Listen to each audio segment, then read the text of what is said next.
menjelaskan ini butuh waktu panjang. Kadang-kadang satu sesi kuliah itu tidak cukup.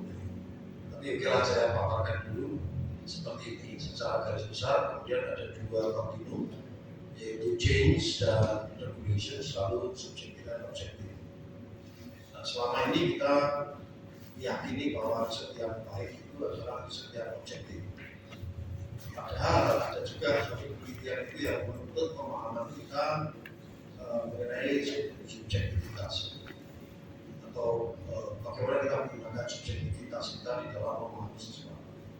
Nah, seringkali subjektivitas itu dikaitkan dengan cara seorang peneliti menginterpretasikan suatu data lewat observasi atau lewat komunikasi atau wawancara, lalu kita menginterpretasikan hasil yang kita sebut sebagai subjektivisme. Sementara objektivisme itu adalah suatu pendekatan yang kita memahami sesuatu itu pada objeknya saja. Misalkan sebagai contoh,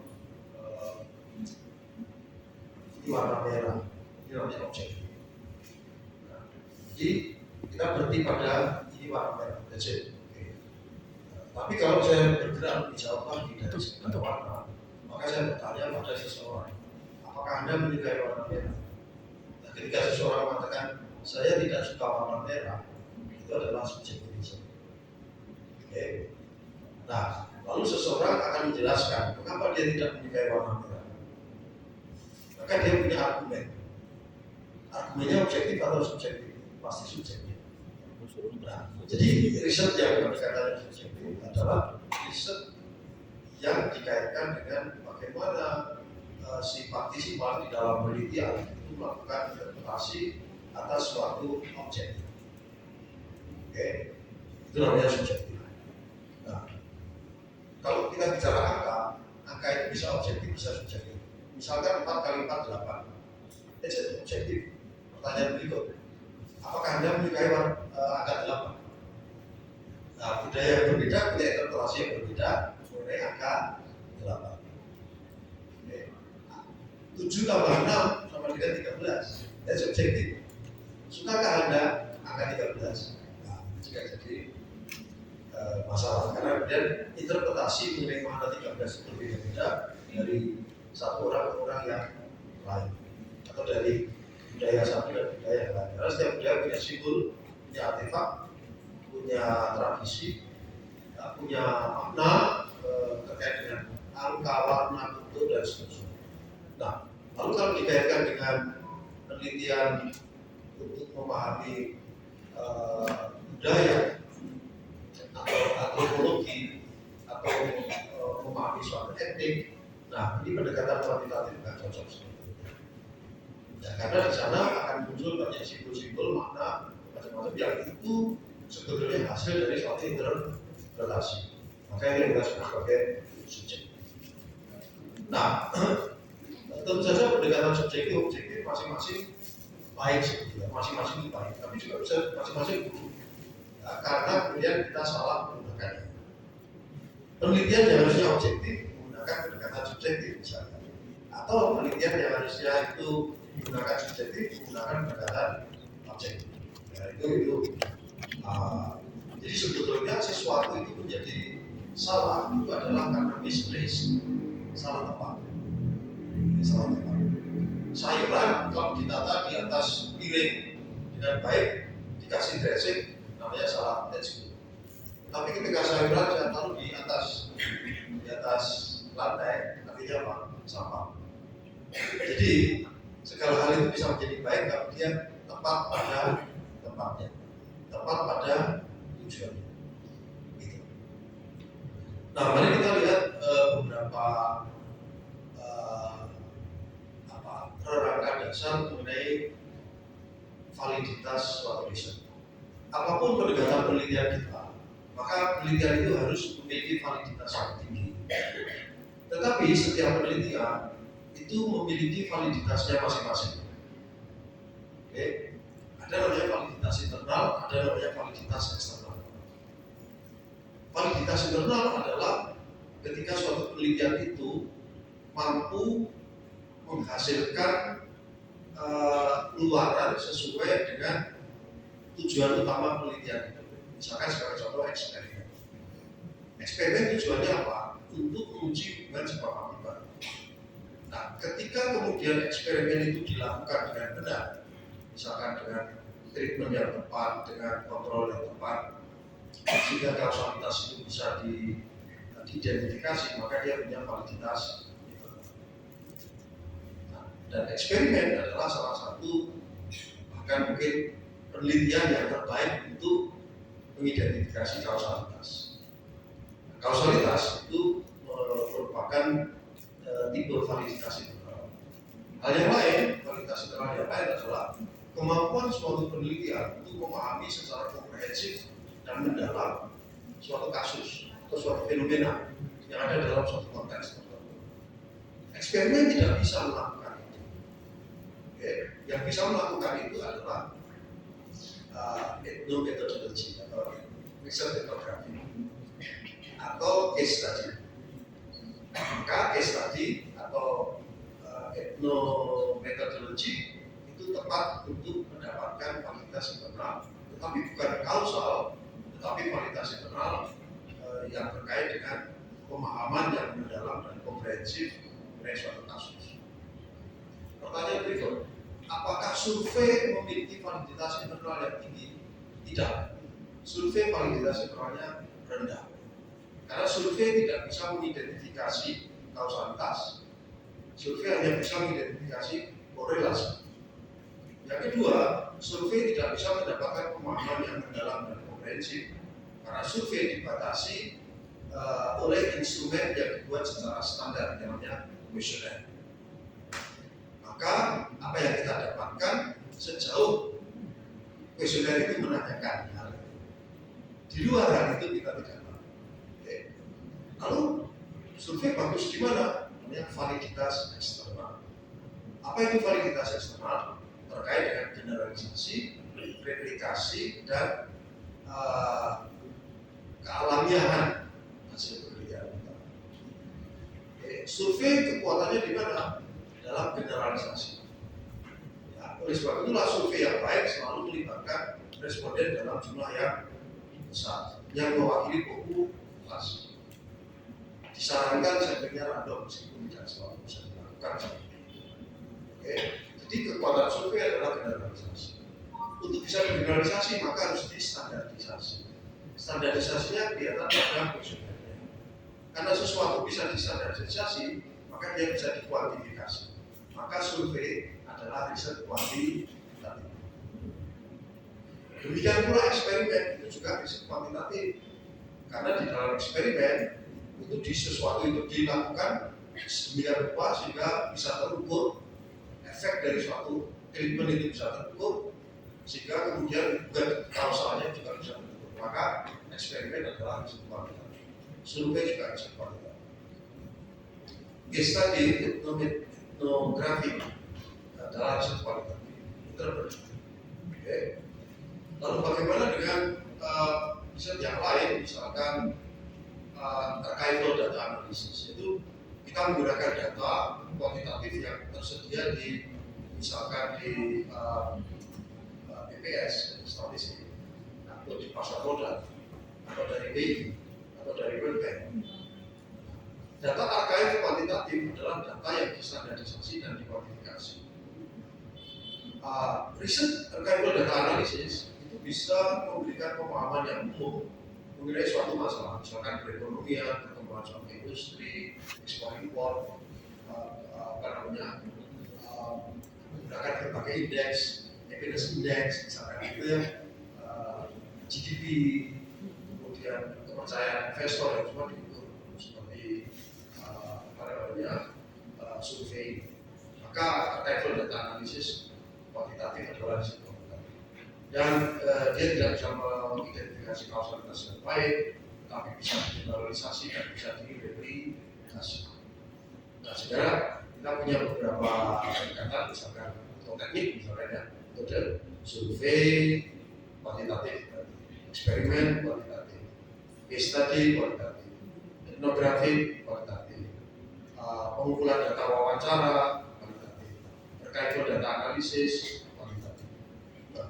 Lalu pertanyaannya, perlukah kita menggabungkan dua penelitian dengan pendekatan yang berbeda, kualitatif dan kuantitatif, mix method? Perlu, tetapi tidak setiap penelitian perlu mix method. Jadi tidak setiap penelitian perlu mix method. Nah, kapan kita melakukan mix method? Itu ya tergantung dari masalah yang kita hadapi. Maka saya akan mulai dulu dengan kalau teman-teman membaca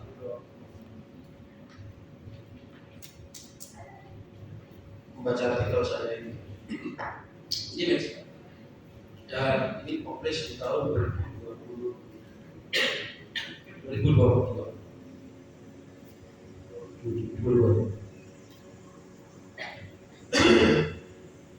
Saya sedikit cerita mengenai apa ini.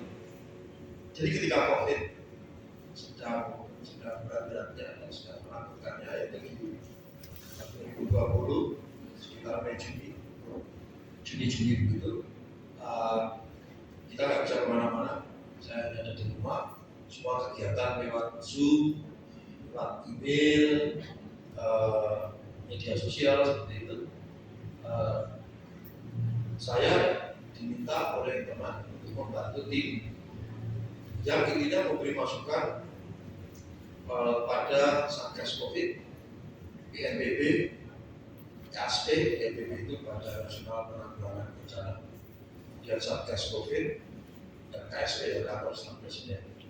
Nah, waktu itu ada bantuan dari USAID bersama-sama dengan JHCC, yaitu John Hopkins Health Communication Center.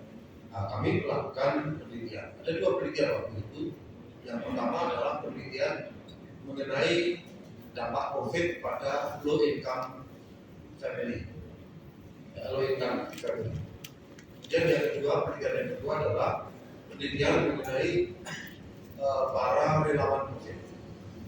Nah, artikel ini itu publikasi mengenai saya di relawan COVID. Nah, waktu itu kita punya kekhawatiran banyak relawan COVID itu pada berhenti menjadi relawan. Padahal di dalam masa sulit kita butuh para relawan.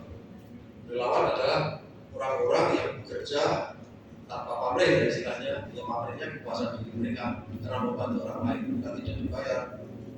Misalnya kalau dibayar itu hanya untuk operasional, jadi mereka banyak mengorbankan waktu, pikiran, perasaan, dan bahkan mereka banyak dibully oleh masyarakat yang dia bantu, yang nggak percaya COVID dan sebagainya.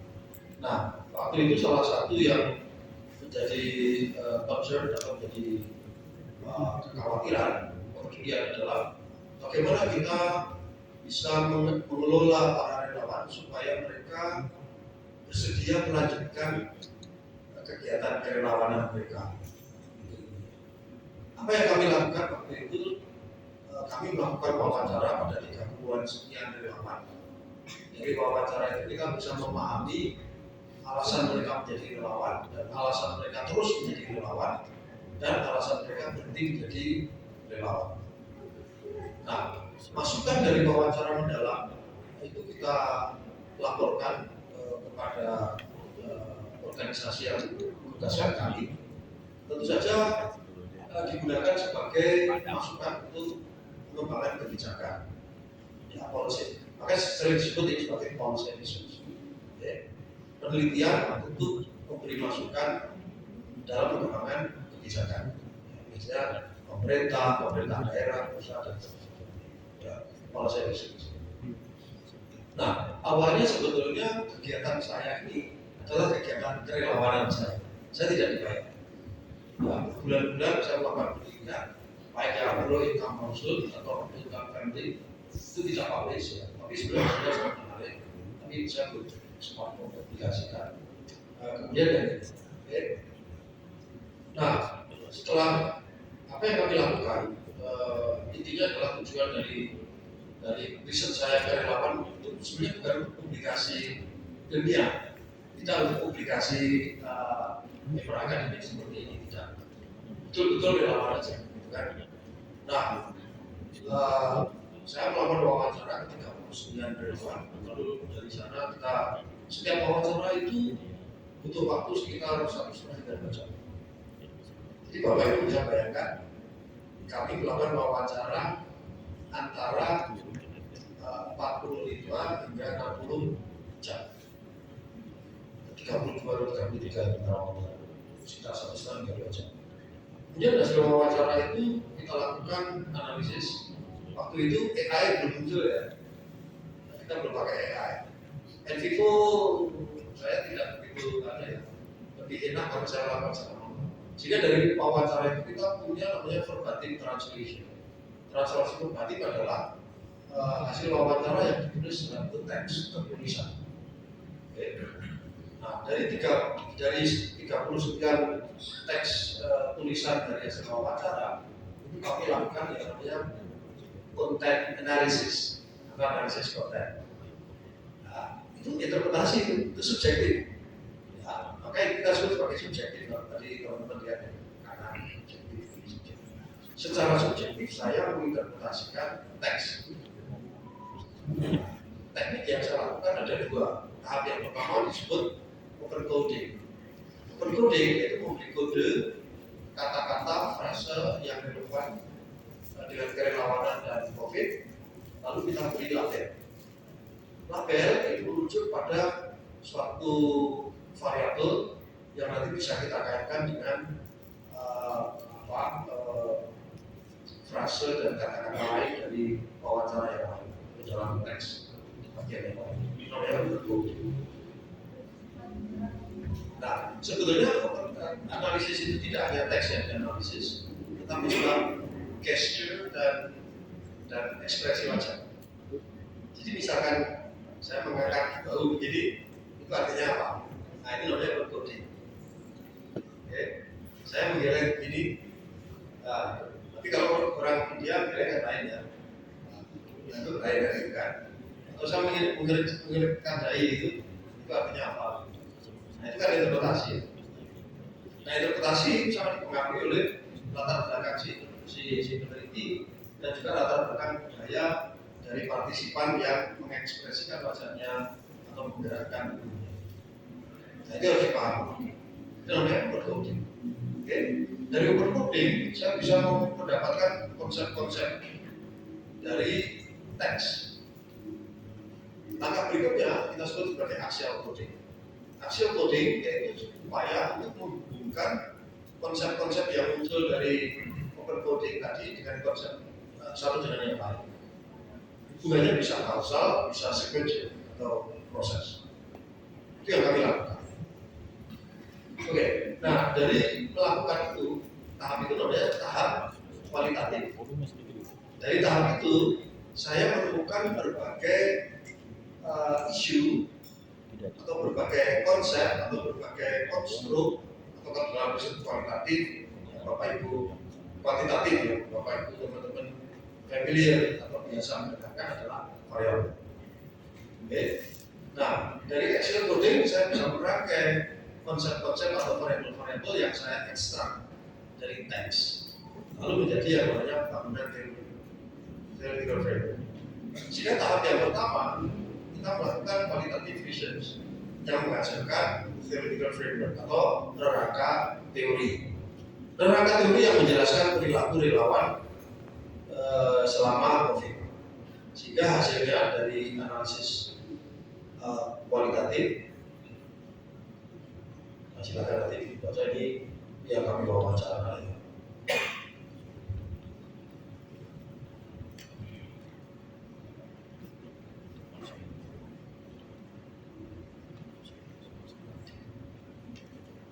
Nah, ini hasil dari content analysis yang saya ceritakan tadi.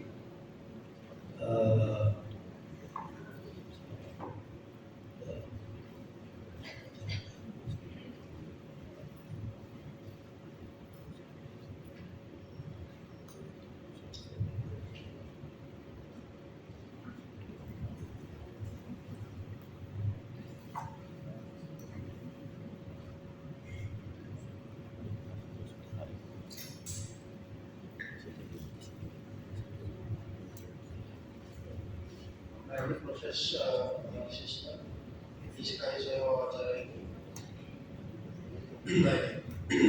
Dari hasil analisis hasil coding seperti ini. Jadi Ini sebetulnya kalau kita melakukan riset kualitatif, ya sudah berhenti di sini. Ya, dari analisis kualitatif saya tahu oh ini ya ceritanya seperti itu. Tetapi kemudian kita lanjutkan ke dalam riset kuantitatif, yaitu survei. Mengapa kami melakukan survei? Supaya hasil riset ini juga bisa mendapatkan gambaran secara umum lebih luas mengenai apa yang dipikirkan, dirasakan, dan dilakukan para relawan. Jadi semacam mengkonfirmasi hasil riset kualitatif saya. Oke. Hasil kualitatifnya seperti itu, kita dapat satu isunya apa saja, lalu dilakukan survei. Jadi dari wawancara mendalam, individual in-depth interview, 30-an sekian partisipan, relawan, lakukan open coding, Excel coding, lalu dapat seperti ini. Kemudian setiap topik atau tema di dalam framework ini, kemudian kita cari kaitan dengan teori yang ada. Ya, kaitannya dengan teori yang ada. Kemudian dari sana kami membangun yang namanya hipotesis.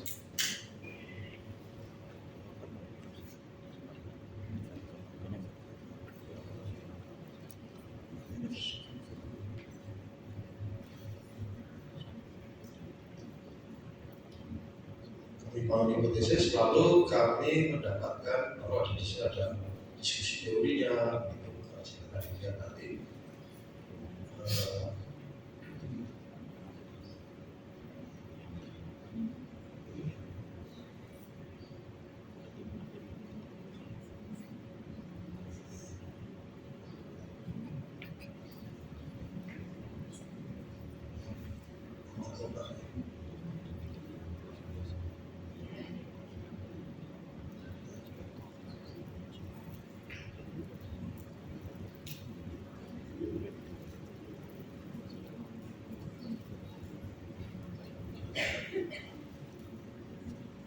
Oke, nanti silakan dilihat saja. Lalu akhirnya kami mendapatkan hasil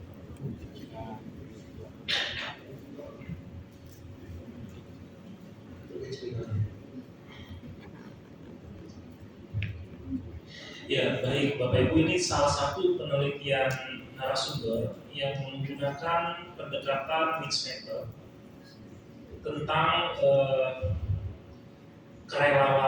kerelawanan semasa COVID.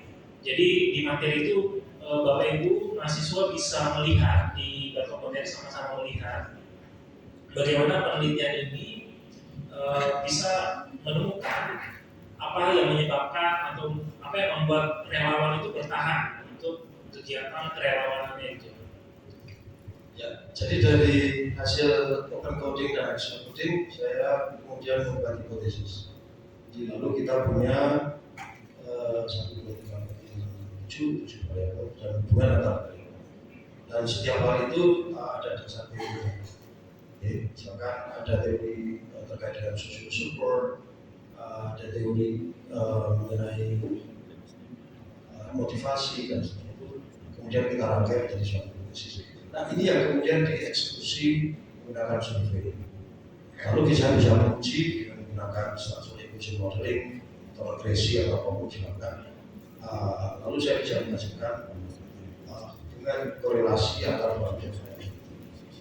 Nah dari sana kemudian kami bisa membuat kesimpulan baik yang sifatnya itu kualitatif maupun kuantitatif. Yang kualitatif yaitu dalam bentuk isu-isu yang perlu kita perhatikan untuk mengelola para relawan, dan secara kualitatif kita bisa melihat hubungan setiap variabel independen kepada variabel mediatingnya dan juga ke perilaku apakah dia akan meneruskan menjadi relawan atau tidak. Sehingga kita bisa mengambil kesimpulan apa yang membuat relawan terus bersedia menjalankan peran kerelawanannya itu dipengaruhi dua hal, yaitu enthusiasm dan personal constraint. pada dasarnya seorang relawan itu pasti punya antusiasme melakukan hal itu yang kita sebut sebagai intrinsic motivation. Oke, tetapi seringkali meskipun kita punya antusiasme melakukan hal itu, kita tidak bisa melakukannya karena dia personal constraint. Misalkan saya harus bekerja, saya harus merawat anak, saya tempat tinggal saya terlalu jauh dari tempat saya beraktivitas, jadi kita sebut sebagai personal constraint. Tetapi dua hal itu bisa ditingkatkan, atau misalkan personal constraint itu bisa dikurangi sehingga seseorang tetap menjadi relawan. Itu kalau kita melakukan intervensi ke beberapa hal. Kalau di model itu personal constraint itu bisa dikurangi ketika suatu organisasi itu memberikan panduan yang lebih jelas mengenai apa yang harus dilakukan, apa yang boleh dan tidak, kemudian juga memberikan dukungan. Okay.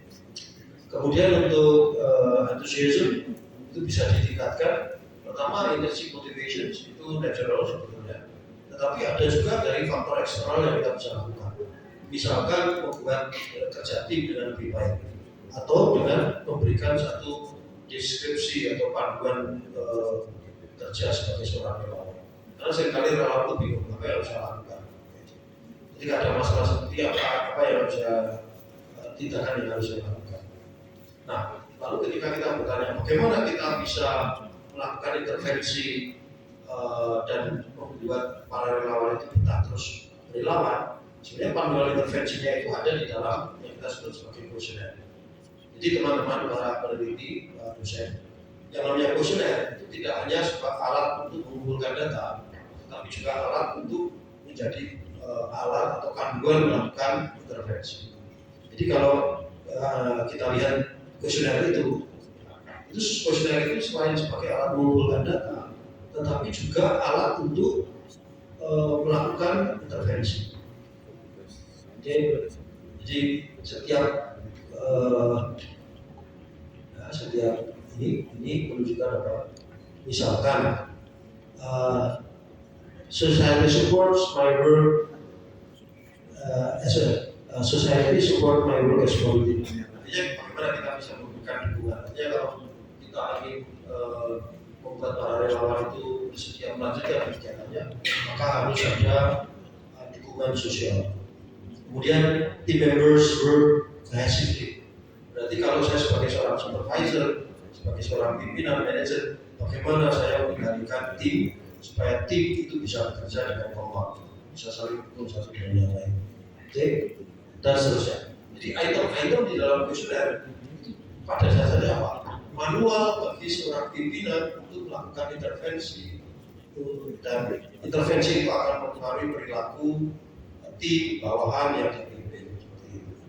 Nah, singkat kata, hasil dari kerelawanan saya sebagai seorang peneliti, kemudian saya pikirkan ini baik juga untuk dipublikasikan.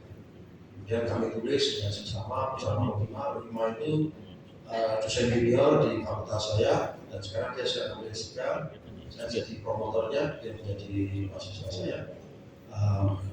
Setelah dia akan lulus, lalu kami bekerjasama dan ini bisa publish di jurnal internasional, lumayan juga international review on public and non-profit marketing. Nah, sebetulnya penulisnya bisa juga, ya. Tetapi salah satu tim yang kemudian bekerja riset ini, itu saya hubungi berkali-kali tidak bisa, saya masukkan sebagai co-authors. Kemudian karena dia tidak menjawab selama beberapa bulan, lalu saya nulis tanpa nama dia. Tetapi kemudian saya sangat menyesal karena setelah dipublish, sebulan setelah dipublish saya mendapat kabar dari teman bahwa teman saya ini meninggal dunia karena kanker. Dan saya sangat menyesal mengapa namanya tidak masuk di sini dan di sini. Jadi dan COVID yang dengan COVID, ya relawan, cancer, itu yang cerita pendek juga. Jadi artikelnya sangat emosional. Ya, silakan kalau ada pertanyaan. Mungkin terima kasih Pak BM, ini penelitiannya sangat bagus ya. Apakah ada ini Bapak Ibu teman-teman yang pernah jadi relawan untuk COVID? Pernah? Ada di sini? Atau kaum berbahan semua? Ya mungkin ada dari mahasiswa, Bapak Ibu dosen yang juga sudah hadir bersama-sama dengan kami. Apakah ada yang ingin ditanyakan tentang? Ya silakan Pak. Ini Pak Dr. Aris. Baik, terima kasih Pak Purwanto. Di sini saya mau bertanya sama Pak ini. Saya mungkin sama-sama aliran Bapak, sama-sama peneliti berlaku. Yang saya temukan di penulisan tugas akhir mahasiswa itu, kalau mereka risetnya kuantitatif, nanti sarannya itu langsung mereka bilang, oh ini variabel lain mempengaruhi, langsung mereka sebut. Gitu. Kalau kita sebut kayak begitu kan otomatis itu bisa hoax juga. Hoax. Karena mereka ketika uji langsung bahwa ini jadi tingkat R-nya nilai sekian, sisa dari itu dipenuhi oleh variabel lain. Langsung sarannya itu mereka langsung disuruh mahasiswa untuk sarankan variabel apa. Itu kasusnya tuh menarik. Mahasiswa saya tuh mahasiswa sumber daya manusia, dia sekarang itu pengusaha sol sepatu. Itu pengusaha sol sepatu. Kan kalau saya nulis waktu itu, kalau suruh dia ini variabel lain, kamu harus variabel apa? Itu saya kira mungkin kita akan sampaikan sesuatu yang hoax. Itu karena riset ilmiah itu kan dia akan mengalir sesuai dengan itu potret yang di lapangan. Nanti mahasiswa itu ketika dia sendiri terjun di sana boleh dapat hal seperti itu. Itu yang pertama. Yang kedua itu Prof, saya kemarin tidak ikut Bapak di hotel. Tapi kalau kita bilang riset ini, kita di sini kan metode penelitian itu metode penelitian kuantitatif. Itu yang diajar, kualitatifnya tidak. Itu akhirnya ada mahasiswa yang mereka tidak punya bekal.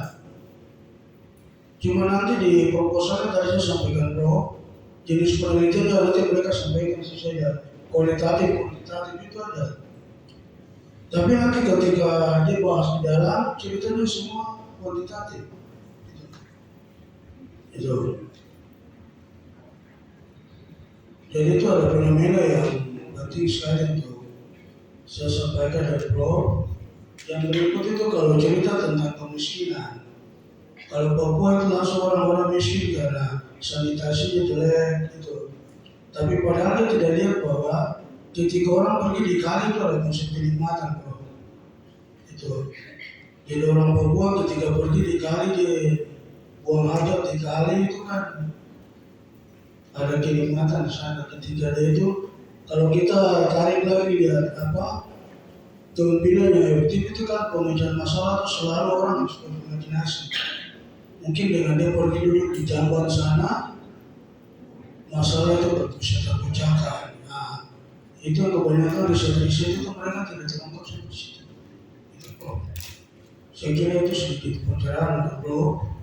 Karena kita di sini kalau tulisnya kalau satu variabel, modelnya bicara leadership. Kalau leadership itu satu tesis sampai skripsi semua bisa jadi, sampai satu disertasi bisa jadi. Tapi kalau mahasiswa datang dan cuma satu itu kayaknya dosen bilang itu belum harus nambah variabel ini. Itu. Sampai uji mediasi, mahasiswa punya blank sendiri Bro. Itu saja Bro, saya perlu minta pencerahan dari Prof. Terima kasih. Ya, baik. Yang pertama ini harus dipahami bahwa satu riset itu tidak bisa menyelesaikan masalah. Oleh sebab itulah yang namanya pengetahuan atau suatu kebijakan itu memerlukan beberapa riset. Ya, misalkan contoh kalau di riset kuantitatif itu kan misalkan ada pakai referensi variabel dependen itu kan sebetulnya sesuatu yang ingin kita jelaskan. Kalau variabel independen adalah variabel yang dijelaskan. Nah, kebanyakan angka adjusted arswebnya itu 24, 23, dia nggak disusul saya. Artinya bahwa variabel independen itu hanya bisa menjelaskan 30% varians dari variabel tadi. Kalau riset kualitatif itu sebenarnya kan informasi itu terkandung dalam varians dan covarians. Nah, itu juga perlu diskusi lebih dalam ya untuk memahami itu. Tapi secara garis besar saya katakan bahwa informasi yang terkandung dalam suatu variabel di dalam riset kualitatif itu tercermin pada varians dan covarians. Nah, ketika kemudian suatu konvensi itu memberikan adjusted R-square atau R-square sekitar 0,4 itu berarti 40% varian variabel independen dijelaskan oleh variabel independen di dalam itu. Berarti ada 60% varian yang tidak dijelaskan. Artinya ada 60% informasi yang tidak bisa dijelaskan oleh variabel independen. Lalu pertanyaannya, lalu variabel apa itu? Ya kita nggak tahu karena kita tidak meneliti kan gitu ya. Nah, maka diperlukan penelitian berikutnya. Ya, penelitian berikutnya biasanya akan mengintroduksikan variabel independen yang berbeda dari variabel yang pernah diteliti dari di penelitian yang pertama, tetapi memasukkan variabel independen dari penelitian yang pertama sebagai variabel kontrol. Variabel kontrol digunakan untuk memastikan bahwa variabel independen yang baru lebih baik daripada variabel independen yang lama. Jadi variabel kontrol itu seperti variabel yang bersaing dengan variabel baru. Biasanya saya sarankan menggunakan hierarchical regression. Kalau linear ya hierarchical linear regression. Lalu kita bisa tahu apakah variabel baru itu mampu menjelaskan ya 40% yang tidak dijelaskan oleh 60% dari variabel yang dari penelitian yang pertama tadi. Nah, sehingga kita nggak bisa secara pasti mengatakan, oh iya variabel lainnya mungkin ini.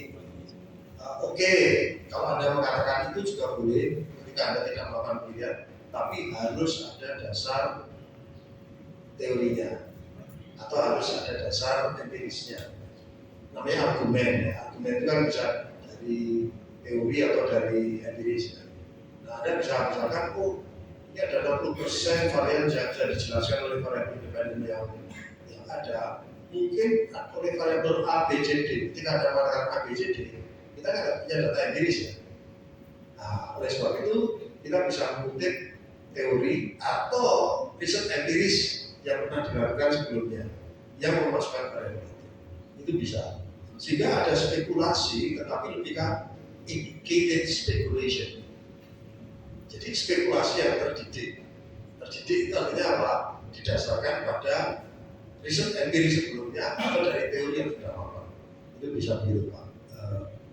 Nah, kemudian yang kedua terkait bagaimana kita menginterpretasikan kemiskinan, kebahagiaan macam-macam itu tidak mudah.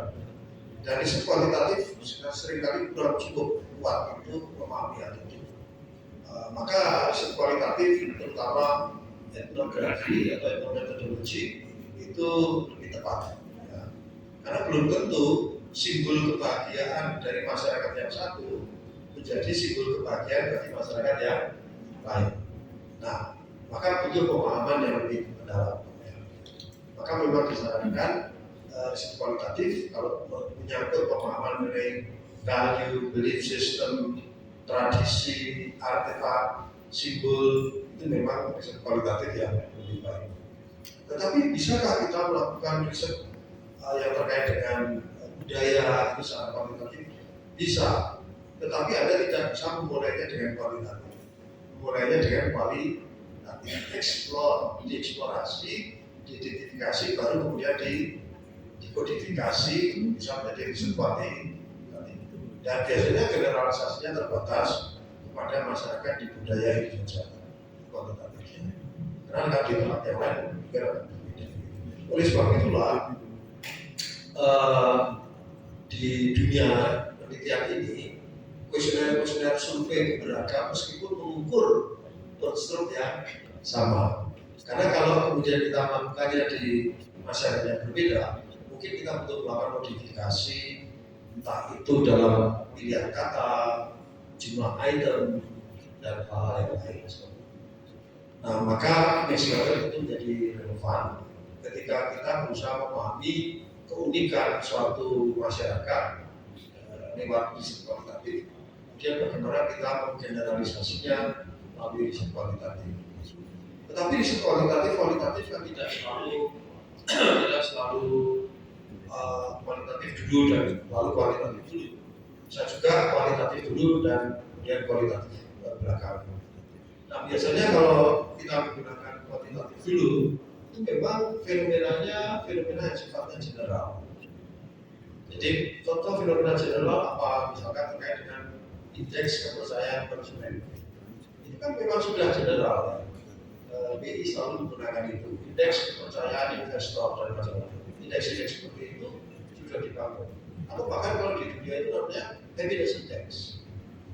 Oke, nah, itu kan general. Itu kita bisa memulainya dengan riset kuantitatif. Tetapi kemudian ketika ada suatu fenomena statistik yang menarik, misalkan contoh, harusnya hubungan A dan B ini signifikan, tetapi mengapa tidak? Atau harusnya signifikan positif, tetapi mengapa signifikan negatif? Nah, disinilah butuh pendalaman yang survei sendiri itu tidak mampu menjelaskan mengapa terjadi anomali dalam hubungan antar variabel. Maka kita bisa melakukan pendalaman melalui wawancara mendalam, focus group discussion pada para partisipan yang terpilih, kita selected participants atau selected respondents. Lalu kita wawancara mendalam, lalu dari situ kita mendapatkan insight mengapa hubungan variabel yang harusnya positif signifikan menjadi negatif signifikan. Bisa juga anomali itu terjadi karena pertama variabel kita tidak cocok untuk populasi, atau di populasi itu punya kompleksitas yang berbeda, sehingga hubungan dua variabel tadi dimoderasi oleh variabel lain yang kalau di lingkungan yang lain itu mungkin tidak terjadi. Jadi anomali itu bisa muncul karena mediasi atau karena variabel moderasi yang tidak kita introduksikan di dalam model kualitatif kita. Itu. Ya. Baik, terima kasih Bapak. Ini ada pertanyaan lagi dari Ibu Juliana dengan Pak Rohan ya. Mungkin ada mic, bukan Pak mic maksudnya, mic.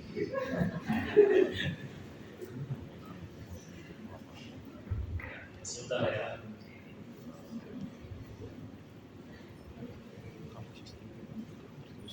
Ya silakan Ibu Juliana terlebih dahulu. Pak Rohan sebentar ya. Baik, selamat pagi Pak BM Purwanto. Senang sekali kembali bisa melihat Bapak. Sangat excited karena bendera Bapak itu seperti sebuah trigger bagi saya secara pribadi untuk harus kembali lagi menulis. Dari kami di hotel kemudian hari ini, saya sejak lama bertanya terkait dengan mixed method. Saya mungkin kurang pemahaman. Ketika bicara mixed method ini ada dua paradigma yang berbeda, satu dengan pendekatan deduktif, kemudian satu dengan pendekatan induktif, kemudian kita mixkan. Seperti apa yang tadi terakhir Bapak jelaskan, ketika kita melakukan riset pendekatan kuantitatif, kemudian ketika ada hasil yang tidak sesuai, kita bilang tidak sesuai dengan teori, kemudian kita berjustifikasi, maka kita bisa menggunakan pendekatan kualitatif. Yang ingin saya tanyakan Bapak, untuk yang pendekatan kuantitatif itu kita butuh waktu begitu lama untuk menghasilkan riset tersebut, kemudian ditambah lagi dengan pendekatan kualitatif. Mungkin Bapak bisa share pengalaman Bapak ketika melakukan mixed method ini, berapa lama waktu yang digunakan, karena saya lihat dua pendekatan yang berbeda ini ada yang begitu lama untuk menyelesaikan studi, yang pendekatan kuantitatif maupun yang pendekatan kualitatif, kemudian kita mixkan. Kira-kira kita take time untuk menyelesaikan itu berapa lama? Bapak bisa sharing. Kemudian yang kedua, ini titipan dari Bu Menami, karena beliau bilang saya bertanya ke Bapak, kan Bapak juga expert di eksperimen. Kebetulan saya juga melakukan studi dengan menggunakan eksperimen bersama dengan Ibu Nani. Kami punya satu mahasiswa dia melakukan studi eksperimen lapangan. Kemudian terkait dengan mama-mama Papua yang melakukan usaha, kemudian mau melakukan treatment kepada mereka terkait dengan pencatatan atau pembukuan keuangan. Jadi mahasiswa ini datang, dia hanya melakukan post test, jadi dia melakukan treatment mendampingi setiap hari, mendampingi mama ini, kemudian terakhir baru dia melihat perubahan perilaku. Apakah mereka melakukan pencatatan dengan treatment yang dia lakukan selama hampir 6 bulan ke mereka, kemudian melihat hasilnya. Yang ingin kami tanyakan Pak BM terkait dengan validitas internalnya, apakah itu bisa kami kategorikan sebagai eksperimen lapangan atau masuk sebagai eksperimen laboratorium, karena dia tidak melakukan pretest, dia langsung pada post test, sehingga kita tidak bisa melihat perbedaan sebelum dan setelah dia melakukan treatment terhadap riset tersebut. Jadi itu yang kami tanyakan. Yang ketiga terkait dengan hasil kuantitatif, kemudian ini mungkin kami salah kaprah selama ini, kami menganggap itu sebagai mixed method. Jadi hasilnya secara kuantitatif, kemudian tadi hasilnya tidak konsisten atau tidak sesuai dengan teori, kemudian menjelaskan, melakukan wawancara kembali, apakah itu masuk sebagai deskriptif,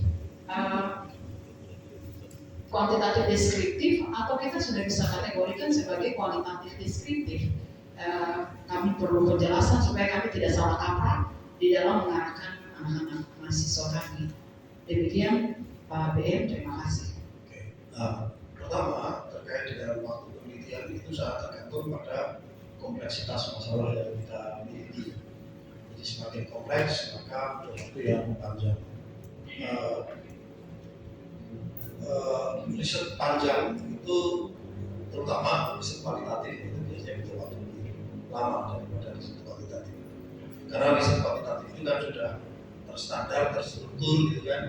Bahkan pengumpulan datanya kan bisa lewat online ya, itu. Dan begitu data masuk, kalau kita sangat menguasai teknik analisis statistik atau matematik, ya itu dalam sehari aja selesai. Jadi cepat sekali.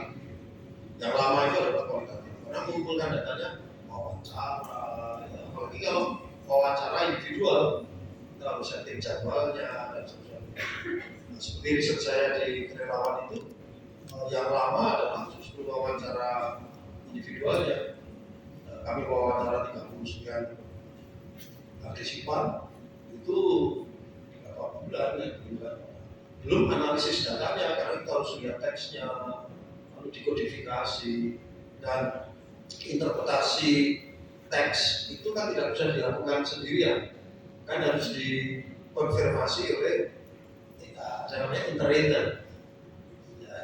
Jadi bukan triangulasi itu tidak, tapi lebih ke iterator reliability. Jadi misalkan Pak Utu lihat teks yang sama dengan teks yang saya lakukan analisis, apakah kemudian hasil analisis kita berkodingnya akan menghasilkan kemiripan apa tidak? Yang kita sebut seperti iterator. Meskipun itu subjektif, tetapi harusnya dependable. Jadi istilah di dalam riset kualitatif itu, meskipun kita melakukan interpretasi suatu teks itu secara subjektif, maka hasilnya harus dependable. Dependable itu artinya orang lain yang melakukan interpretasi pada teks itu akan menghasilkan interpretasi yang kurang lebih sama dengan interpretasi yang saya lakukan, sehingga tidak bias. Jadi isunya itu bukan masalah subjektif-objektif, tapi bias atau tidak. Tetapi kalau kemudian subjektivitas saya dan subjektivitas orang yang lain itu konsisten, maka hasilnya dependable, unbiased, tidak bias. Nah, untuk menjawab pertanyaan Bu Yuliana tadi, maka itu butuh proses yang lebih panjang, gitu kan? Jadi saya tidak bisa mengatakan panjang itu berapa bulan, itu kan sangat tergantung pada kompleksitas. Penelitian saya dengan Unilever, Oxfam, di tahun 2005, kami melakukan case study Unilever yaitu efek dari kehadiran multinational corporation di developing countries pada low income household. Itu kami melakukannya 2 tahun case study saja. 2 tahun. Bapak Ibu bisa unduh di Google, tulis saja, Bapak Ibu harus Google BM Purwanto Unilever Indonesia. Nanti ada file PDF dalam bentuk buku, kalau jadi buku itu menjelaskan mengenai riset Unilever di Indonesia. Penelitian dilakukan oleh 4 peneliti, kemudian ditulis oleh Jason Gray. Maka bisa juga. Itu riset itu butuh 2 tahun. Jadi, tetapi riset kerelawanan nggak mungkin saya bertahun-tahun karena harus segera memberikan masukan kepada BNPB, Satgas Covid, KSP supaya mereka membuat kebijakan. Maka itu kami selesaikan dalam waktu 3 bulan. Tetapi karena Covid jangan kemana-mana, jadi setiap hari hanya kerjain sendiri. Jadi itulah apa yang kami lakukan pada saat Covid. Lalu hasilnya ya kami bisa memasukkan itu policy, lalu kami bisa komunikasi setelah. Jadi itu jawaban mengenai berapa lama. Jadi nggak bisa dijawab. Kemudian yang kedua tadi yang terkait dengan tadi eksperimen. Nah eksperimen itu kan macam-macam ya. Ada yang namanya quasi eksperimen. Ya, eksperimen quasi itu kan seperti eksperimen tapi sebenarnya bukan. Lalu ada yang namanya field eksperimen. Lalu ada eksperimen itu field, ada lab eksperimen, macam-macam seperti itu. Nah lalu pertanyaannya kalau kita hanya pakai post test saja, apa bisa disebut eksperimen? Bisa, asalkan ada grup kontrol grupnya. Karena salah satu dua model eksperimen yang paling populer itu adalah pre-test and post-test with control group design. Yang kedua adalah post-test only with control group design. Nah, kalau William akan menggunakan post-test only, berarti harus ada grup eksperimental group, ada control group. Dan membuat 2 grup itu harus randomisasi. Nah pertanyaannya itu dilakukan tidak? Kalau tidak dilakukan, berarti itu hanya melakukan treatment dan kemudian nggak ada kontrol, maka itu bukan eksperimen. Itu hanya seperti case saja. Nah itu. Bagaimana jika kemudian ada pretest